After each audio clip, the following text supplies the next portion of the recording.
रत्नागिरी शहरातील MIDC परिसरातील Arihant park येथे शुक्रवारी 15 ऑगस्ट रोजी रात्री सुमारे 9:30 वाजताच्या सुमारास उभी असलेल्या कारने अचानक पेट घेतला। या घटनेनं परिसरात एकच खळबळ उडाली। ही आग लागल्याचे कळताच आसपासच्या लोकांनी तात्काळ जागरूकता दाखवत सुरक्षित अंतर राखले।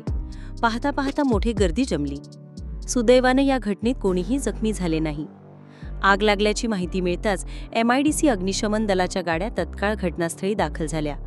अग्निशमन दलाच्या जवानांनी जलद गतीनं कारवरील आग आटोक्यात आणत मोठा अनर्थ टाळला। दरम्यान कारला आग लागण्याचे नेमके कारण समजू शकलेले नाही।